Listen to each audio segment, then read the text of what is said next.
This is Big Podcast. All right, lo-fi episode for you. This is me in my office, so it's going to sound a little bit different.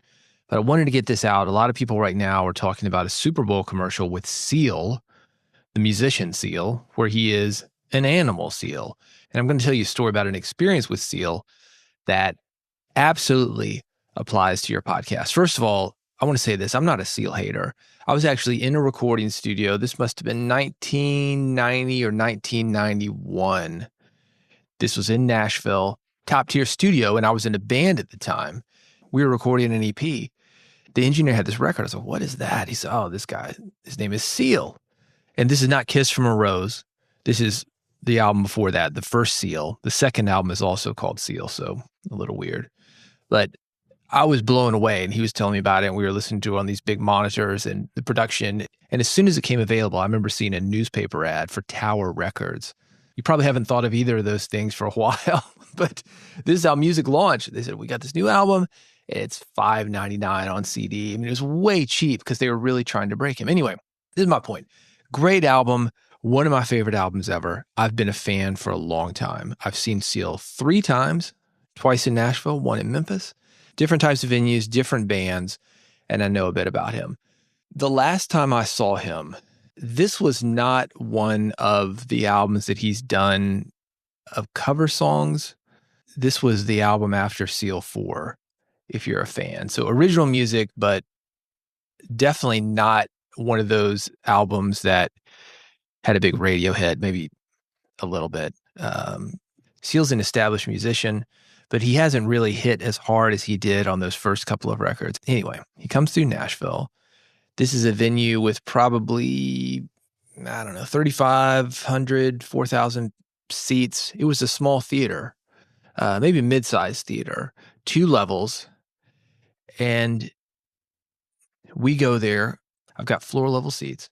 The people who had been in the balconies, they brought them down to the floor. So this thing is maybe 40% full. I don't know. Let's say there are 1,500 people there, 2,000 people there. So a lot of people.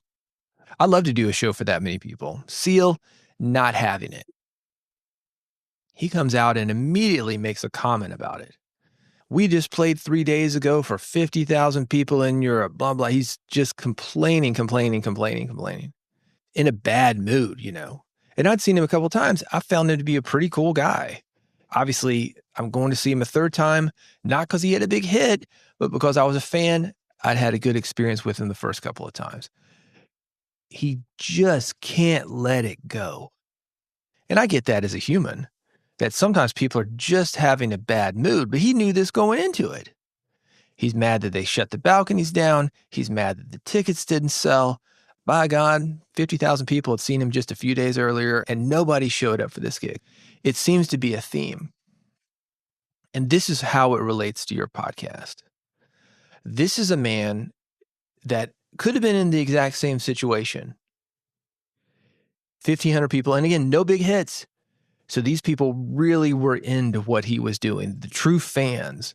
And he could have said something like, you know, we just played 50,000 people a few days ago, but it is such a blessing to have a gig like this because I can really connect with you personally. That's all he had to do. Same thing. He could have thrown in the fact that he was real popular, 50,000 people. He could have had that plug for his big gig, so we would have known he's still the man. He's still on top. He's not a has-been, and had a moment with the people who really loved him. Imagine if he had done that. Instead of me being on this episode talking about Seal and what a big baby he was that night, I would have said, man, you'll never believe this. I've seen Seal 3 times. The third time, for whatever reason, not a lot of people showed up, but he made it special. There was an opportunity for him to do an acoustic thing, and I know he can do it because, again, I'm a fan, and I had the import, the acoustic stuff. It was rumored that he had an acoustic album back in the day, and sure enough, he had to import it from Italy. That's me, the fan. And he came out and he did an acoustic Kiss by a Rose. It was just incredible. I know the guy can do it, but no, he didn't want to. Instead, he wanted to complain. He made it all about himself, walked off the stage, and we were like, what the, I'm not going to go again. I want to have a good moment with my wife. And you got the same opportunity. You may not have a lot of listeners now, but you have true fans, people who are engaged, the early guys like me, seeing that newspaper ad, Tower Records, go there right now. Get it before anybody else has heard of it because you lucked out on hearing it early. Those are your fans. Take advantage of those guys. Those people are in it with you. They will follow you. Success comes and goes. They will stick by you. They will buy the Covers album. That wasn't very good, by the way. But I bought it. A couple good songs, right? Same thing for you. They're going to come to the live shows. They're going to buy the t-shirts, listen to the episodes, listen to the guests that they've never heard of just because they like you. Think about it. Worry about the people, that one person. We always talk about that in podcasting. Speak to one person. That's the opportunity he had. That's the opportunity that you have. It works. Because then people start talking. You want more thoughts from me? You want to work with me personally? Let me tell you how to do it. Bigpodcast.com. I've got something called AMP, the Audience Monetization Program. Big Podcast AMP. If you go to bigpodcast.com/AMP, it's bigpodcast.com/AMP. You can get more information. We can work together, man. It can help you grow that audience and make the most of the audience that you have.